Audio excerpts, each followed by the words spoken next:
Hi friends, welcome to குறிஞ்சி.com. இன்னைக்கு நம்ம ரொம்பவே ஹெல்த்தியான ராகி வெங்காய பக்கோடா எப்படி செய்யறதுன்னு பார்க்கலாங்க. நம்ம நார்மலா பக்கோடாவுக்கு கடலை மாவு யூஸ் பண்ணுவோம். இன்னைக்கு நம்ம ராகி மாவை யூஸ் பண்ணி பகடா எப்படி செய்யறதுன்னு பார்ப்போம். அதுக்கு நான் 1/4 கிலோ வெங்காயத்தை இந்த மாதிரி நீள நீளமா கட் பண்ணி எடுத்திருக்கேன். ரொம்ப நைஸா கட் பண்ணிடாதீங்க. இந்த அளவுக்கு கொஞ்சம் மொத்தமா கட் பண்ணுங்க. அப்பதான் நம்ம எண்ணெயில பொரிச்சு எடுக்கும் போது இந்த வெங்காயம் எல்லாம் தீஞ்சு போகாம நமக்கு கரெக்டான பதத்துல வெந்து கிடைக்கும்.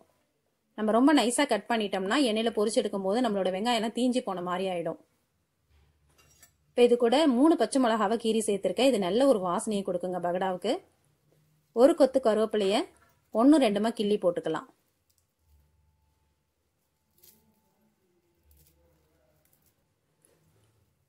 இப்போ நான் அந்த பகடாவுக்கு மொத்தமும் தேவையான அளவுக்கு உப்பு சேர்த்திருக்கேன். 1 ஸ்பூன் அளவுக்கு உப்பு சேர்த்துட்டு இந்த வெங்காயத்தை நல்லா இந்த உப்பு சேர்த்து பிசைஞ்சோம்னா இந்த வெங்காயத்துல தண்ணி விடுங்க.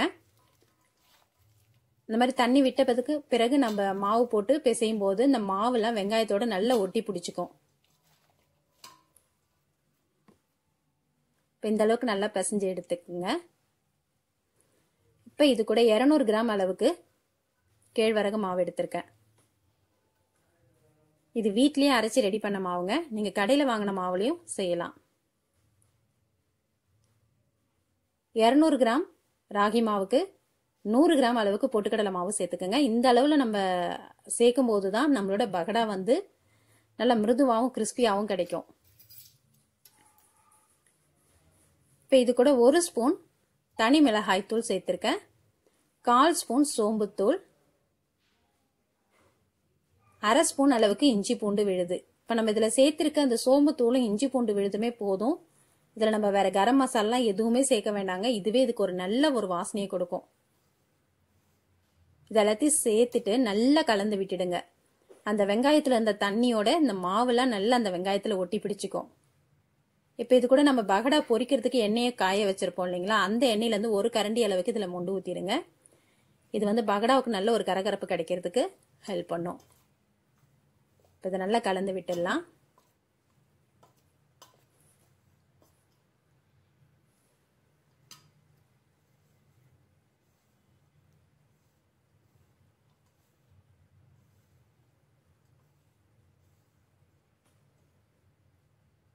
இப்போ இதில் கொஞ்சமாக தண்ணி தெளிச்சுக்குங்க. தண்ணி தெளித்து தான் நம்ம இந்த மாவை ரெடி பண்ணணும். தண்ணி ஊற்றிட்டிங்கன்னா உங்களுக்கு இது சொத சொதன்னு ஆகிடும். அப்புறம் நம்மளோட பகடா நமக்கு மொறுமொறுப்பாக கிடைக்காது.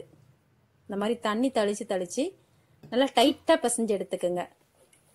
கொஞ்சம் கூட சொத சொதன்னு இருக்கக்கூடாது. நல்லா மாவு டைட்டாக இருந்தால் தான் இந்த மாவும் வெங்காயமும் வேகும்போது தனித்தனியாக பிரியாமல் நல்லா ஒட்டி பிடிச்சிக்கும்.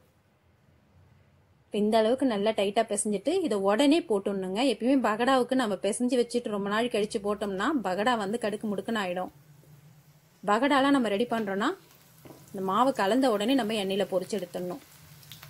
இப்ப நம்ம 1/4 கிலோ அளவுக்கு வெங்காயம் ரெடி பண்ணதுனால நம்ம ஒரே பேட்சா பிசைஞ்சு எடுத்துட்டோம். நீங்க அதிகமான அளவுல ஒரு 1/2 கிலோ 1 கிலோ வெங்காயத்துல பகடா போடுறீங்கன்னா அதை 2-3 பேட்சா நீங்க தண்ணி தெளிச்சு பிசைஞ்சிங்கன்னா உங்களோட பகடா எல்லாமே ஒரே மாதிரி மொறுமொறுப்பா கிடைக்கும். நீங்க மொத்தமா பிசைஞ்சிட்டு போட்டீங்கன்னா முதல்ல போட்ட ஈடு நல்ல மிருதுவாகவும் கிறிஸ்பியாகவும் இருக்கும். அதுக்கு அடுத்து இப்போ ஈடெல்லாம் பார்த்தீங்கன்னா ரொம்ப கடுக்கு முடுக்குன்னு ஆன மாதிரி ஆயிடும். ஆனால் பகடாவுக்கு மட்டும் நீங்க மாவு பிசைஞ்சு உடனே எண்ணெயில போட்டுடணும். இது நல்ல ஒரு அளவுக்கு வெந்ததுக்கு அப்புறமா திருப்பி போட்டுடுங்க.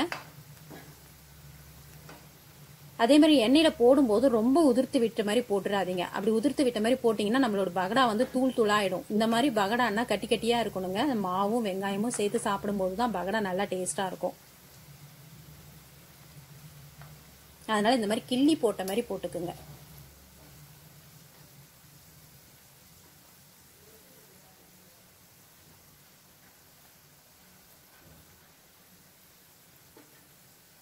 இது 2 நாளைக்கு கூட கெட்டு போகாதுங்க. ரொம்ப நல்லா இருக்கும். நல்ல ஒரு ஏர்டைட் கண்டெய்னர்ல போட்டுட்டீங்கன்னா உங்களுக்கு 2 நாளைக்கு மத்தியானம் லஞ்சுக்கு சைட் டிஷ் பிரச்சனையும் இல்லை, ஈவினிங் ஸ்நாக்ஸும் பிரச்சனை இல்லைங்க.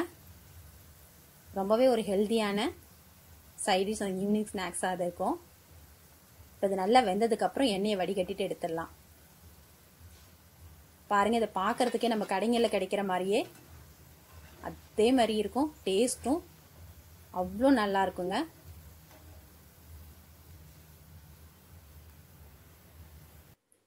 இப்போ நம்ம இந்த மாதிரியே எல்லா மாவும் பொரிச்சு எடுத்துட்டோம். நம்ம சேர்த்த 1/4 கிலோ வெங்காயத்தில் நமக்கு இந்த அளவுக்கு பகடா கிடைச்சிருக்கு. ரொம்பவே ஹெல்தியான இந்த ராகி பகடாவை நீங்களும் உங்கள் வீட்டில் செஞ்சு பாருங்க. இந்த ரெசிபி உங்களுக்கு பிடிச்சிருந்தா லைக் பண்ணுங்க, ஷேர் பண்ணுங்க, சப்ஸ்கிரைப் பண்ணுங்க. உங்க ஃப்ரெண்ட்ஸ் அண்ட் ரிலேட்டிவ்ஸோட இந்த வீடியோவை ஷேர் பண்ணிக்கோங்க. நன்றி, வணக்கம்.